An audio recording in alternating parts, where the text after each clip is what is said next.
Greetings and welcome back to Rig 303 AP English, the World of Ideas lectures. We are in Unit 7, Faith. This is lecture number 38.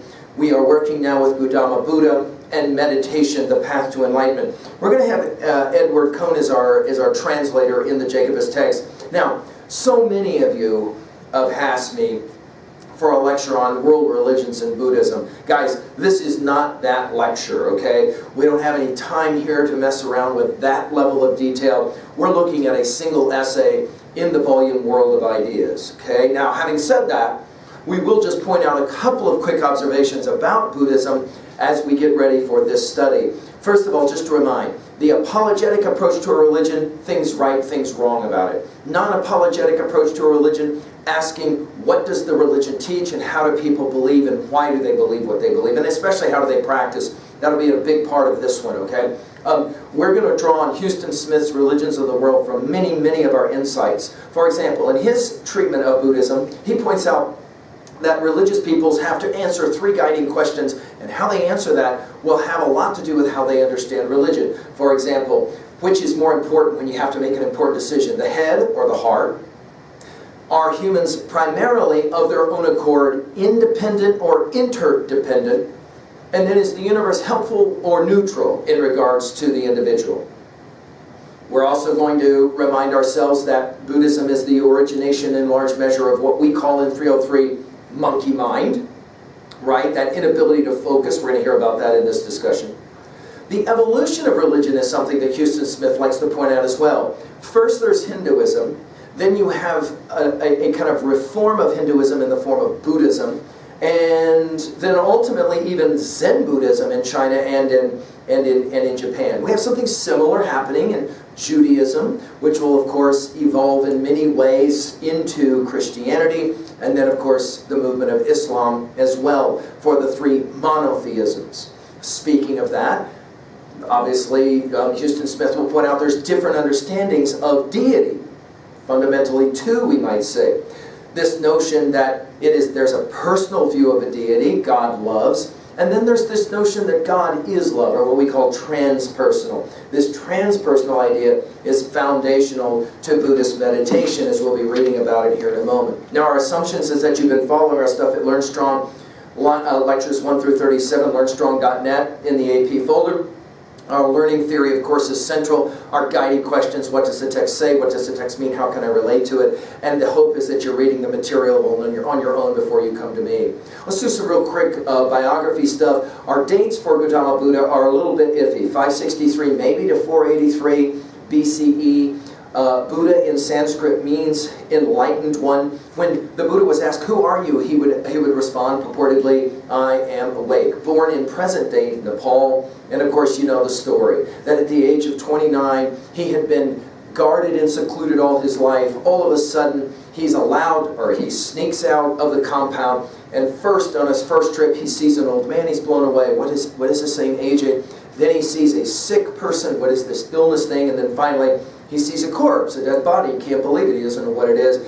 This will push him to begin the process that allows him to ultimately reach enlightenment, and the goal, obviously, for him to end samsara. I'm just on page 569. In the religion that developed from the Buddhist teaching, the purpose of life is to achieve the enlightenment that will enable the individual to end samsara, the wandering of the soul from one becoming incarnation to another, and to reach nirvana, a peace that lies beyond human understanding. In this selection that follows, nirvana is referred to as the end of being. To follow on 570, because Buddhists hope to achieve nirvana, they live their lives guided by firm precepts, karma as being one of those, making sometimes translated as action, and then we have the Eightfold Path, as it's articulated there on 570, right views, right aims, right speech, right conduct, right living, self-control, right-mindedness, right meditation, right? And this right meditation will be central as well, okay? Now we're going to be looking at the Buddhist scriptures.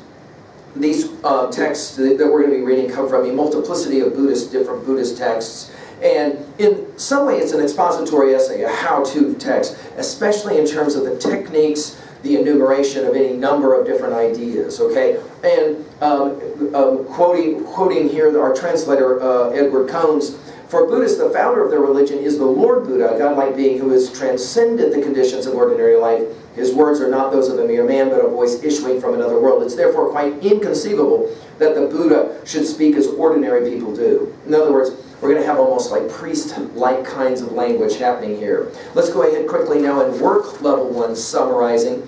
At paragraph 1, the practice of secluded meditation confers many benefits on the practitioner.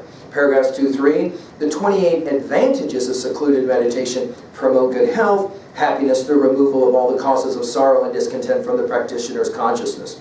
Paragraphs 4 through 28. The serious follower of the practice of meditation must withdraw from the world in order to eliminate distractions. The fleeting nature of human existence does not justify allowing oneself to lose sight of eternal truth through giving rein to the passions, the desires for worldly gain, the transcendent friendships of this life. He says, it is better to live alone and with few possessions. A person is born alone and must die alone. No one can share these ultimate realities. Each incarnation should be seen as a step along the path to eternal release from earthly concerns. Paragraphs 29 through 31. The first step in the practice of meditation involves distancing oneself from the assaults of the 5 physical senses, those insatiable connoisseurs of transient worldly pleasures. One must constantly stand guard through mindfulness against their attempted intrusions, to avoid ensnaring oneself in the cultivation of likes, dislikes, for the objects of the senses do not add to or subtract from the true reality of that which the senses perceive. Paragraph 32. The perceiver does not get caught up in the objects of his perception unless he adds the element of imagination to the data of the senses. To see a thing as it really is liberates one from bondage to sense objects. Paragraph 33. Too much food leads to the mental and physical torpor of satiety.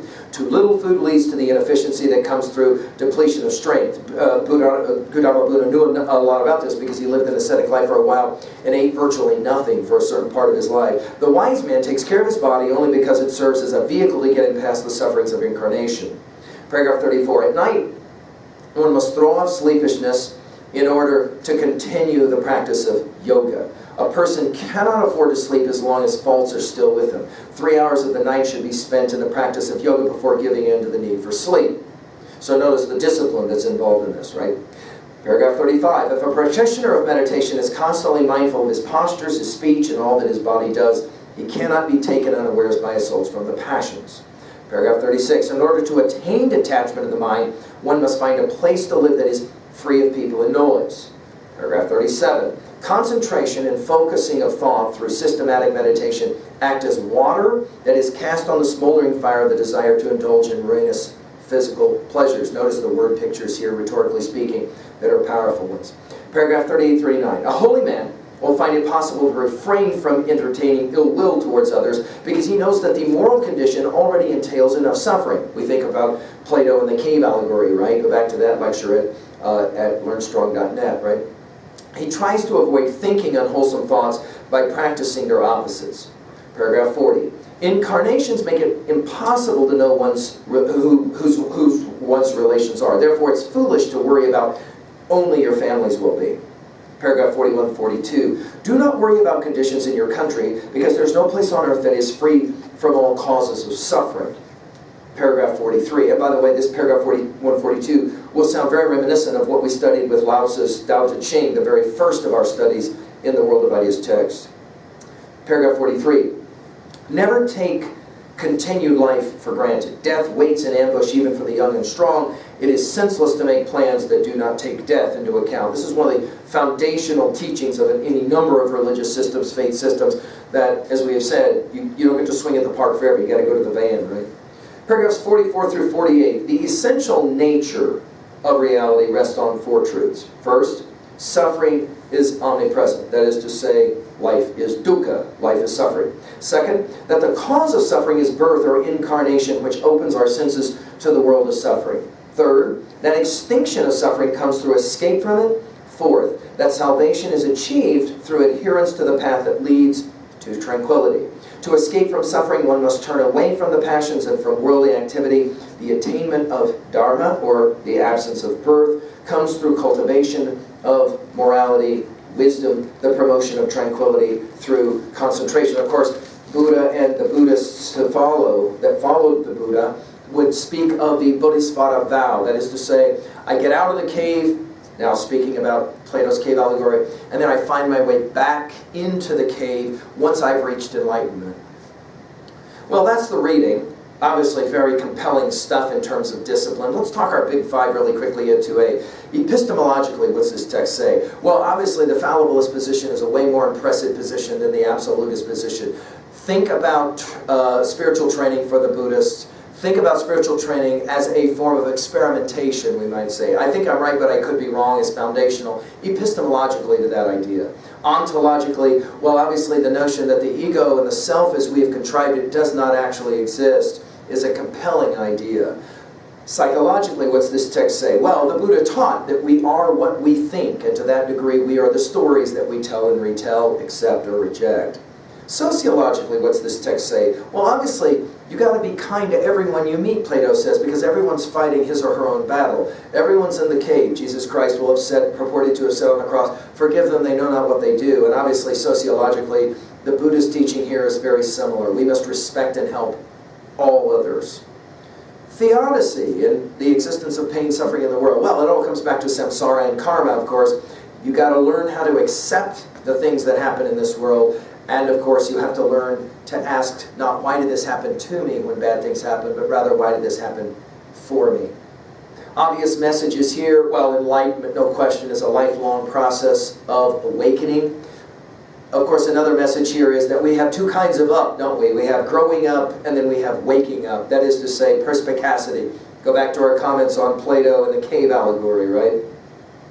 Rhetorically at 2b, notice the power of the proverb, the aphorism. What was your favorite? This should take you back to your studies of the Tao Te Ching when we were messing around with Lao Tzu at the very beginning of World of Ideas. Notice the powerful word pictures. What was your favorite? One of the great Buddhist word pictures of all time. You're shot by an arrow. Somebody wants to take it out so you don't die, and you start asking questions about the fletching or the wood that was made to make the arrow. I need to know all of that before we pull it out. You'll be dead by the time we get to all of that. Or how does a bull or an ox that gets stuck in mud get out? Very slowly, very consistently in its approach, right? Sustained will is what we've often spoken of in 303. Very much the idea of the teaching of the Buddha as well. At 3a, well, there's so many titles that we could throw here. Obviously, we've mentioned Plato, mentioning as well Marcus Aurelius, lectures on Learn Strong about them. But I just want to mention the great Alan Watts, especially his Wisdom of Insecurity, if you want to run to ground more of these ideas, or Ken Wilber's great works and writing as well. A novel that's, of course, very, very prized in 303, Zen in the Art of Motorcycle Maintenance. But I would also turn you on to another little text that's quite remarkable called Zen and the Art of Archery. All of those will be of great benefit. And, of course, Houston Smith's Religions of the World, as we have said. Finally, at 3b, let's try and find a way to relate to this kind of information personally. Why do you think it is so hard to wake up? I mean, growing up is something that we qualify as pretty difficult at times to do, just physiologically. But why is waking up so difficult and so challenging for us? How about this? What about this monkey mind challenge? I mean, some of you smiling now as we say it because our mind's just so hard to concentrate. What was a time when you did conquer monkey mind and you're proud for it? What was a time when you didn't? Right? Finally, what questions do you still have about this thing called Buddhism, this teaching that comes from Buddha? I challenge you to go in search of answers for yourself. Notice again our non-apologetic approach. We're not here to debate the legitimacy or illegitimacy of this faith system, but rather to open up the door and let you walk through and start to gain some insight, and that's obviously our goal. Now, we'll turn from Gautama Buddha in this study and in this reading to St. Matthew and the teachings of Jesus Christ in the famed Sermon on the Mount, what Gandhi called some of the most important stuff ever spoken in the history of the world. Come back and we'll go to work with the next essay in Unit 7 of World of Ideas. Thank you.